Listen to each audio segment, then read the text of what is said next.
बच्चों, इससे पहले तुम लोग पूरी ह्यूमन के एलिमेंट्री कैनाल की आंतरिक संरचना, उसके विभिन्न भागों से निकलने वाले एंजाइम के बारे में पढ़े। तुम लोग को ये डाइजेशन से पहले तुम्हें ये पढ़ना है कि वो कौन कौन से पोषक पदार्थ हैं जिनको हमें भोज्य पदार्थों से लेना है। ठीक है, न्यूट्रिएंट,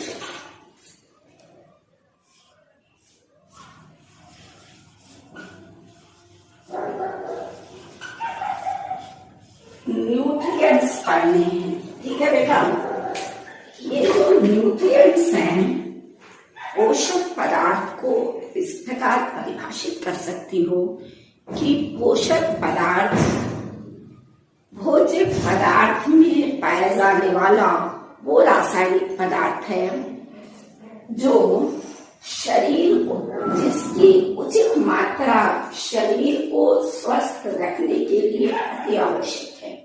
ठीक है, पोषक पदार्थ भोज्य पदार्थ में पाया जाने वाला वह रासायनिक पदार्थ है जिसकी उचित मात्रा शरीर को स्वस्थ रखने के लिए अति आवश्यक है। वो जो पोषक तत्व हैं जो हम भोजन से लेते हैं, उसको निम्न दो भागों में बांटा गया। एक को कहते हैं, एक होता है organic substance, organic substance,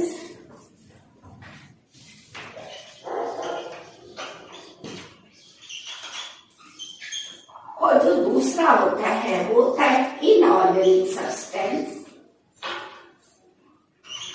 inorganic substance. ठीक है ना, एक होता है कार्बनिक पदार्थ और दूसरा होता है अकार्बनिक पदार्थ। दो तरह के पोषक पदार्थ हैं जो हम भोज्य पदार्थ से लेंगे और जिनकी उचित मात्रा शरीर को स्वस्थ रखने के लिए अति आवश्यक है। एक हो गया ऑर्गेनिक सब्सटेंस और दूसरा हो गया इनऑर्गेनिक सब्सटेंस। ये बेटा जो पहला ऑर्गेनिक सब्सटेंस है, ऑर्गेनिक पदार्थ, ऑर्गेनिक सब्सटेंस उन पदार्थों को कहा जाता है जिनमें कार्बन उपस्थित होता है। क्या उपस्थित? बहुत सारे तत्व उपस्थित होंगे लेकिन कार्बन मस्ट होगा। ठीक है ना, तो ये जो ऑर्गेनिक सब्सटेंस है, ये जो पहला वाला है, इसको तीन भागों में बांटा गया है। पहले वो कहते हैं कार्बोहाइड्रेट, कार्बोहाइड्रेट्स। जो दूसरा है वो है प्रोटीन,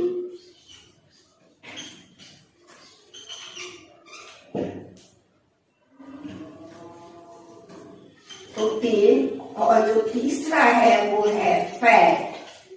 ठीक है, ये जो ऑर्गेनिक सब्सटेंस है वो जो हम भोज्य पदार्थ से लेंगे वो तीन लेंगे, कार्बोहाइड्रेट लेंगे, प्रोटीन लेंगे और फैट लेंगे। ठीक है, ये बेटा ये जो कार्बोहाइड्रेट है इसके बारे में जानो।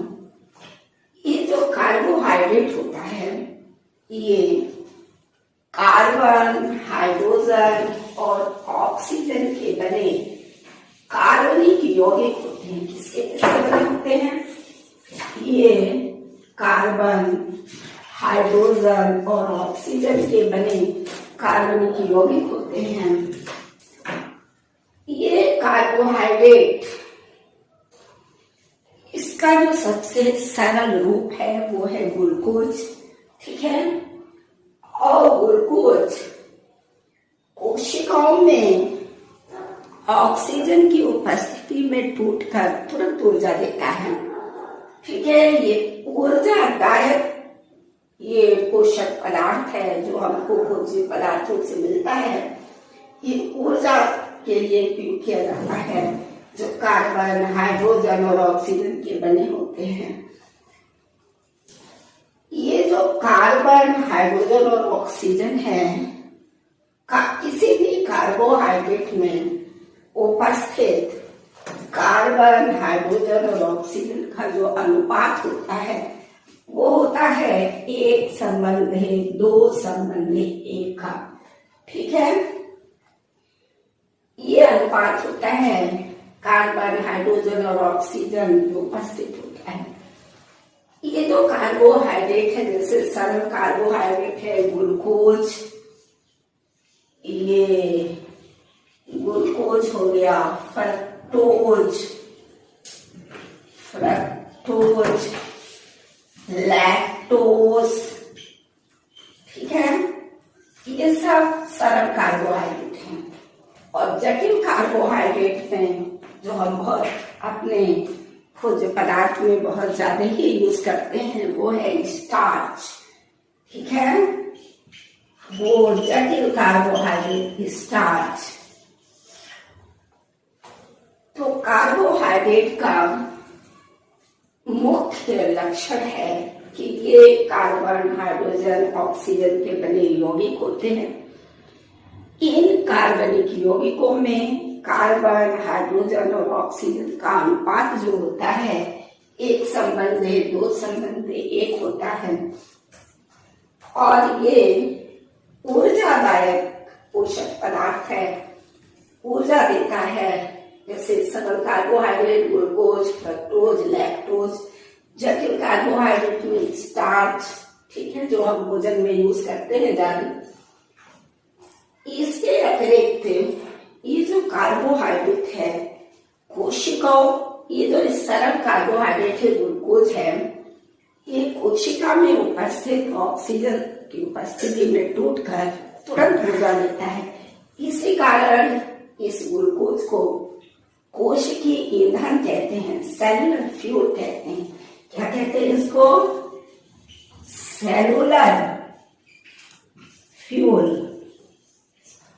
ठीक है ना, कोशिकीय ईंधन, क्योंकि इसी से ऊर्जा मिलती है ग्लूकोज से।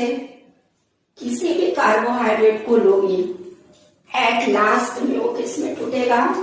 चाहे तुम जटिल कार्बोहाइड्रेट लो चाहे सरल लो, लास्ट में वो ग्लूकोज में टूटेगा।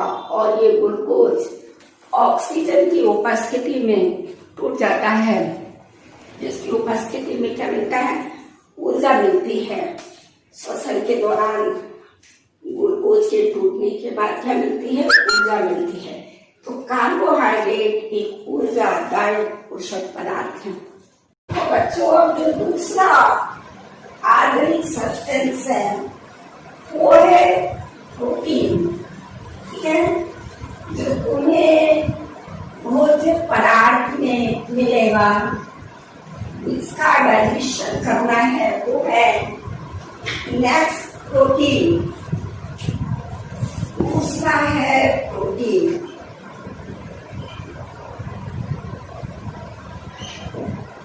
देखो, ये जो प्रोटीन है ये जटिल कार्बनिक यौगिक है।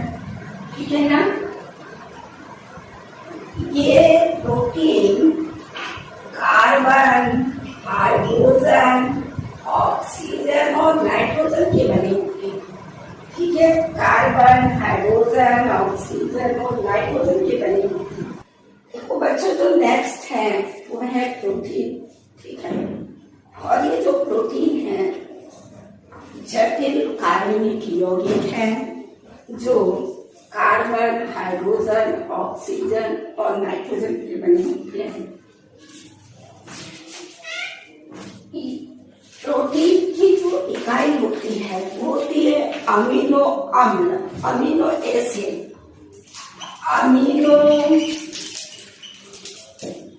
एसिड इसकी यूनिट है। ठीक है, कई अमीनो एसिड मिलकर के क्या बनाते हैं? प्रोटीन बनाते हैं। प्रोटीन की यूनिट है अमीनो एसिड, और अमीनो एसिड का बहुलक होता है, पॉलीमर होता है प्रोटीन।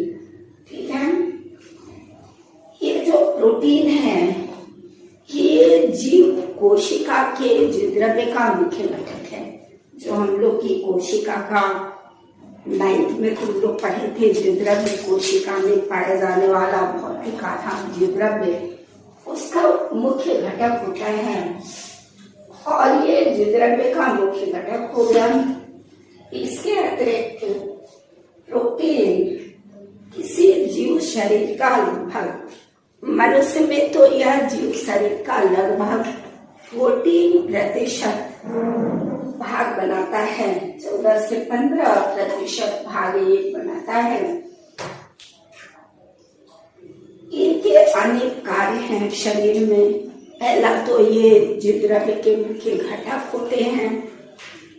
दूसरा ये कि शरीर में जितने एंजाइम होते हैं वो प्रोटीन के रूप में होते हैं। हमारे शरीर के विभिन्न भाग जैसे बाल, मांसपेशियां, इनका ये मुख्य घटक होता है। त्वचा का, बाल का, मांसपेशियों का प्रोटीन जो है मुख्य घटक होता है। ये बहुत ही जीव शरीर में पाया जाने वाला बहुत आवश्यक पोषक पदार्थ है। ठीक है, जो कार्बन, हाइड्रोजन, ऑक्सीजन और नाइट्रोजन के बने होते हैं। इनकी जो इकाई है वो अमीनो अम्ल है। और ये प्रोटीन जो होता है अमीनो अम्लों से मिलकर बनता है, अर्थात ये बहुलक होता है अमीनो अम्लों का। ठीक है, देखो प्रोटीन मुख्य रूप से दूध में, पनीर में, ठीक है, मांस में, मछली में, विभिन्न दालों में जैसे सोयाबीन में बहुत ज्यादा पाया जाता है। ये इन भोज्य पदार्थों में तुमको मिलता है। ठीक है, इसका जो मुख्य कार्य हुआ वो ये हुआ, जो मुख्य रूप से दूध में, मांस में, मछली में, ठीक है, पनीर में पाया गया, विभिन्न दालों में पाया गया। इसका मुख्य कार्य हुआ कि यह कोशिका के द्रव्य का मुख्य घटक हुआ बनाता है। शरीर में पाए जाने वाले विभिन्न एंजाइम प्रोटीन के बने होते हैं। ये आवश्यकता पड़ने पर अगर शरीर में कभी भी कार्बोहाइड्रेट या वसा की कमी हो जाती है तो विविध रासायनिक क्रियाओं के उपरांत ये ऊर्जा भी दे सकता है। लेकिन इमरजेंसी में वैसे तो हमें ऊर्जा कार्बोहाइड्रेट और वसा से मिल जाती है, लेकिन अगर शरीर में कार्बोहाइड्रेट और वसा की बहुत ज्यादा कमी हो जाए उस स्थिति में ये त्वरित ऊर्जा भी दे सकता है। लेकिन मुख्य रूप से ये शरीर के निर्माण में भाग लेता है। जैसे बाल का मुख्य घटक है, त्वचा का मुख्य घटक है, शरीर की मांसपेशियों का मुख्य घटक होता है। तो प्रोटीन कार्बोहाइड्रेट जैसे ऊर्जादायक भोज्य पदार्थ था, उसी तरह प्रोटीन शरीर में निर्माण का काम करता है, भागों के निर्माण का काम करता है और इसी से एंजाइम भी बनते हैं। ठीक है बच्चों, इसके बाद जो तुम्हें तीसरा पढ़ना है वो है फैट। ठीक है ना, जो तुम भोज्य पदार्थ से लोगे वो है फैट। तीसरा पोषक पदार्थ फैट। ठीक है, ये जो बेटा फैट होते हैं ये फैट कार्बन, हाइड्रोजन और ऑक्सीजन के बने कार्बनिक यौगिक होते हैं। ये बहुत ही जटिल कार्बनिक यौगिक होते हैं। ये मुख्य रूप से तुमको दूध में, पनीर में, मक्खन में मिलेगा और विभिन्न तरह के तेलों में मिलेगा, जैसे नारियल के तेल में, मूंगफली के तेल में, ठीक है ना, तिल के तेल में, सरसों, विभिन्न तेलों में ये तुमको फैट मिल जाएगा। ठीक है, कार्य होते हैं बेटा। एक तो पहला कार्य करता है कि ऊर्जादायक पोषक पदार्थ है, ठीक है, ये संचित रहता है कोशिकाओं में और ऊर्जा देता है, और शरीर में आवश्यकता से अधिक जो कार्बोहाइड्रेट होता है वो भी फैट के रूप में संचित रहता है कोशिकाओं में, ठीक है ना। आवश्यकता से अधिक कार्बोहाइड्रेट फैट के रूप में संचित रहता है और ये ऊर्जादायक भोज्य पदार्थ होता है, पोषक पदार्थ होता है। इसके अतिरिक्त ये जो फैट है प्रोटीन के साथ मिलकर शरीर की जो कोशिकाएं होती हैं उनकी मेम्ब्रेन बनाता है। क्या बनाता है? प्लाज्मा मेम्ब्रेन, जो झिल्ली होती है कोशिका की, विभिन्न कोशिकाओं की जो मेम्ब्रेन होती है ये फैट प्रोटीन के साथ मिलेगा और कोशिका कला का निर्माण करेगा। इसके अतिरिक्त ये फैट शरीर की, हम लोग की जो स्किन है बेटा, जीव, शरीर के जितने भी जीव होते हैं उनकी जो त्वचा होती है, इस त्वचा के नीचे एक लेयर होती है, स्किन की जो सबसे अंदर वाली लेयर है उसमें वशी ऊतक पाए जाते हैं और उन वशी ऊतक में वसा संचित रहता है। एडिपोज टिश्यू बोलते हैं उनको, वशी ऊतक, एडिपोज टिश्यू, ठीक है। एडिपोज टिश्यू में वशी ऊतक में वसा संचित रहता है और इसका काम होता है कि जीव शरीर का ताप नियंत्रित करेगा, ठीक है। अगर तुम्हारी तबीयत ठीक है, तुम्हारे शरीर का जो टेम्परेचर होगा वो 98 फ़ारेनहाइट के लगभग होगा, तो ये वसा का काम है, ये शरीर में ताप नियंत्रण का कार्य करता है, ठीक है। ऊर्जा तो देता ही है, ऊर्जादायक भी है, शरीर में ताप नियंत्रण का कार्य करता है।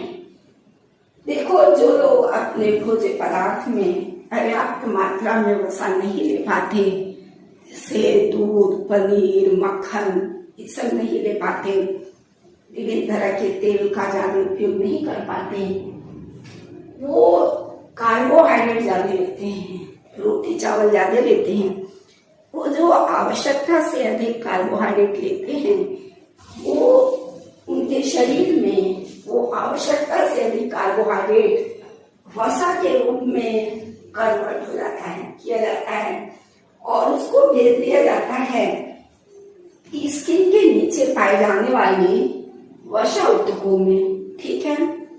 और उनके शरीर का भी ताप नियंत्रित रहेगा। ये अलग बात है कि वो अपने भोजन में वसा नहीं लेते, लेकिन उनमें जो वसा की कमी को पूरा करेगा वो कार्बोहाइड्रेट करेगा, ठीक है। ऐसे लोग ज्यादा कार्बोहाइड्रेट लेते हैं जो दूध, पनीर, मक्खन और विभिन्न तेलों को नहीं ले पाते, उनके शरीर का ताप भी नियंत्रित रहेगा। तो ये मुख्य रूप से ऊर्जादायक पोषक पदार्थ है, ताप नियंत्रक का काम करता है और प्रोटीन के साथ मिलकर ये कोशिका कला के निर्माण में भाग लेता है, ठीक है। तो बहुत आवश्यक पोषक पदार्थ है ये वसा।